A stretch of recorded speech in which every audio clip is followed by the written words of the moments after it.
Os jantares de feriado na nova casa da minha mãe tinham uma textura específica. Pareciam quentes por fora, velas na mesa, comida boa, o cheiro de algo assando no forno, mas por baixo de tudo corria uma corrente que eu havia aprendido a sentir no momento em que entrava pela porta. Minha mãe havia se casado novamente há 2 anos. Raul era o tipo de homem que enchia a sala com a voz antes mesmo de sua presença se acomodar.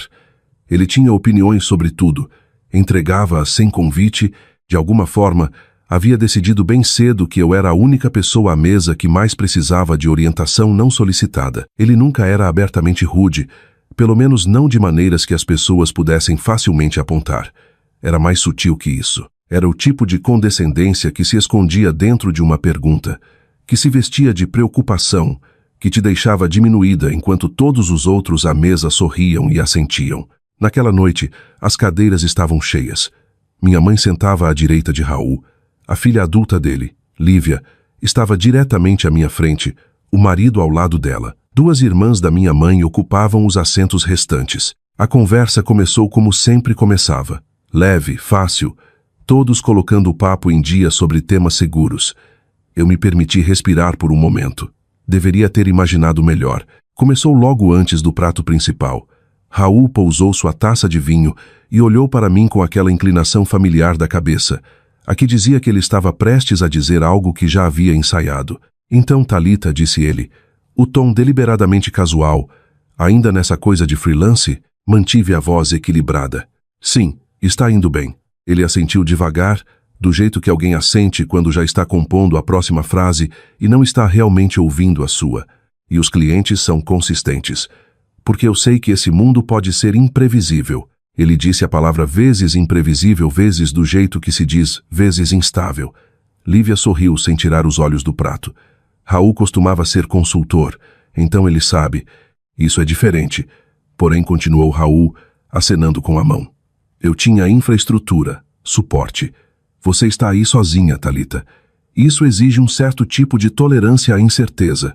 Algumas pessoas à mesa deram aquela risada baixa e cuidadosa, do tipo que não é realmente concordância, mas é covarde demais para ser discordância.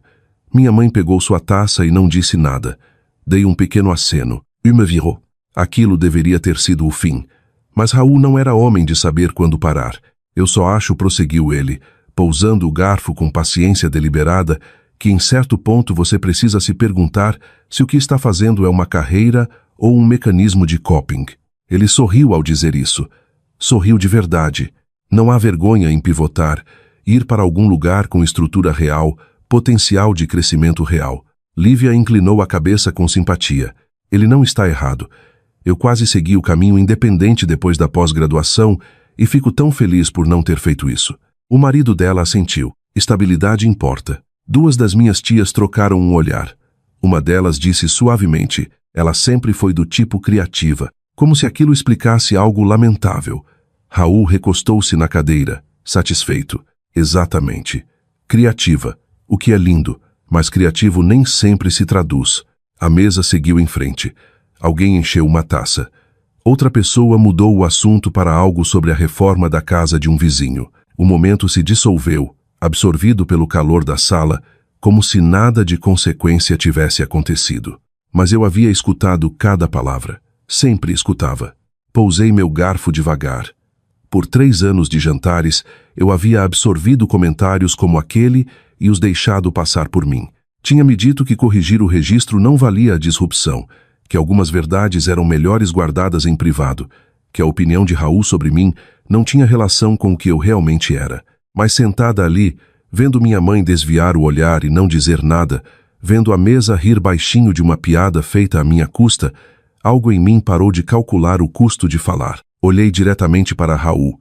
Ele deve ter visto algo mudar na minha expressão, porque parou no meio do gole. Alguma coisa na cabeça? Perguntou ele. O tom divertido. Só algo que você disse, respondi, minha voz completamente calma. Sobre criativo, nem sempre se traduzir. Ele sorriu, esperando que eu recuasse. É só uma observação. Concordei. Só que não é uma observação precisa. A mesa ficou um grau mais silenciosa. Lívia ergueu o olhar. Raul pousou a taça. Como assim? Como assim você tem descrito meu trabalho há 2 anos, como se eu estivesse pegando projetos ocasionais entre candidaturas de emprego. Parei. Não estou. Ele soltou uma risada curta e paciente, do tipo projetado para fazer a outra pessoa se sentir exagerada. Thalita, eu não estou criticando. Eu sei o que você está fazendo, disse eu, ainda baixa. Só estou esclarecendo o que eu realmente faço. Olhei para ele firmemente. A empresa que você tem chamado de Minha Coisa de Freelance está operando há 4 anos. Eu não trabalho para clientes, Raul. Eu dirijo a empresa. Eu sou dona dela. Silêncio. Não o educado. O real em que as pessoas pararam de mastigar. Raul se recuperou rápido. Ele era praticado em recuperação. Essa é uma forma generosa de descrever uma operação solo, disse ele suavemente. Não é solo, respondi. Temos uma equipe. Temos um conselho. Temos investidores. Estendi a mão para a bolsa ao lado da minha cadeira. E tivemos nossa rodada mais recente há 6 semanas. O que você está fazendo? Perguntou minha mãe baixinho. Mostrando para ele, disse eu. Tirei o celular. Abri o documento que nunca havia pensado que precisaria usar dessa forma e o coloquei plano no centro da mesa. Ninguém se mexeu por um momento. Então Lívia inclinou-se para a frente. Seus olhos percorreram a tela.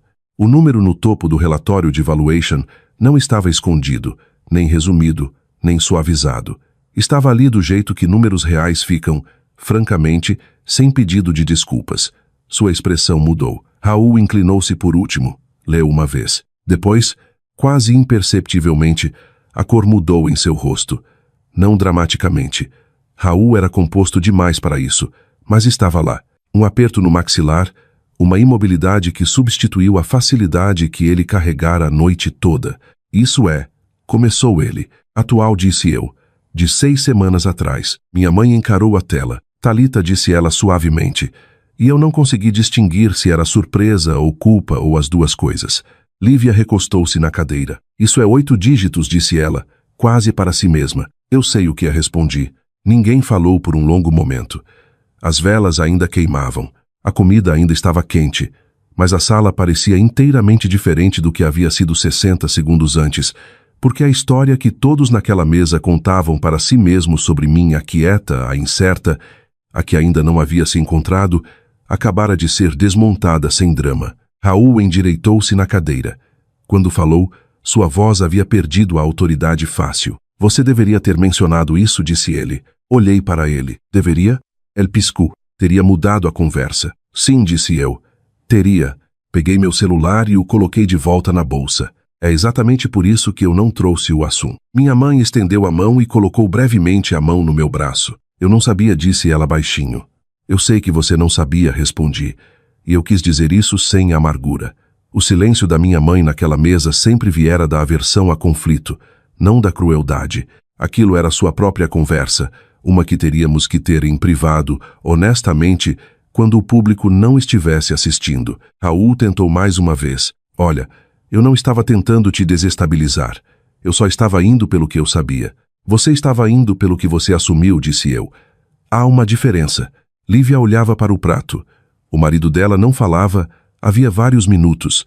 As tias que haviam rido antes agora estavam cuidadosamente ocupadas com a comida, do jeito específico como as pessoas se ocupam com a comida quando querem parecer ocupadas. Deixei o silêncio pairar por um momento. Depois olhei para Raul. Você disse que criativo nem sempre se traduz, falei. Eu tenho pensado nisso. Ele encontrou meus olhos com cautela. Era só uma figura de linguagem. Talvez, disse eu, mas isso me diz algo sobre o que você acha que sucesso parece. Mantive a voz equilibrada, sem calor, sem aspereza, só honestidade. Você o imagina alto, com título, anunciado, estruturado do jeito que você entende estrutura. Parei. Mas algumas das coisas mais significativas já construídas foram construídas em silêncio, por pessoas que todos na sala já haviam subestimado. Raul não disse nada. Eu não estou brava, continuei. Quero ser clara sobre isso. Não estou aqui ensaiando algum confronto que eu estava esperando entregar. Olhei diretamente para ele. Estou te contando isso porque você sentou nesta mesa por 2 anos e me ofereceu sua correção, sua preocupação e sua avaliação. E em todo esse tempo você nunca fez uma pergunta real. Nenhuma. Ele desviou o olhar. Essa é a parte que ficou comigo, disse eu. Não as piadas. O fato de que ninguém era curioso. Virei-me brevemente para minha mãe. Seus olhos estavam suaves e complicados. Eu entendia. Nós duas tínhamos coisas para sentar com elas esta noite. Levantei minha taça e dei um gole lento. Coloquei-a de volta sem pressa. Eu construí algo de que me orgulho, disse eu, dirigindo-me agora à mesa, não só a Raul. Construí sem contar para ninguém porque não precisava de permissão. Não precisava da crença de ninguém em mim para tornar aquilo real. Aprendi há muito tempo que esperar pela confiança dos outros em você é o caminho mais longo para qualquer lugar. Ninguém interrompeu. Ninguém estendeu a mão para o vinho. O número naquele documento não mudou quem eu sou. Eu era a mesma pessoa naquela mesa 1 hora atrás que sou agora. A única coisa que mudou é o que vocês sabem. Olhei ao redor devagar. E talvez o que vocês estejam dispostos a perguntar daqui para frente. Raul pigarreou. Justo, disse ele baixinho. Era a coisa menor que ele havia dito a noite toda, também a mais honesta. Levantei-me da cadeira. Sem pressa, sem raiva, sem espetáculo. Dobrei o guardanapo e o coloquei ao lado do prato. A comida estava boa, disse a minha mãe, e quis dizer isso também. Ela assentiu, e em seus olhos eu podia ver um acerto de contas começando. Não comigo, mas consigo mesma. Com os anos em que ela deixara a sala definir a temperatura enquanto permanecia imóvel. Aquilo entre nós levaria tempo, mas aconteceria. Peguei minha bolsa. As velas ainda ardiam. A mesa estava completamente silenciosa. Saí daquela sala de jantar do mesmo jeito que havia construído tudo o que possuía, sem anúncio, sem pedir uma pausa, sem olhar para trás para ver quem estava assistindo. Algumas coisas não precisam de plateia para serem reais. Elas só precisam ser construídas.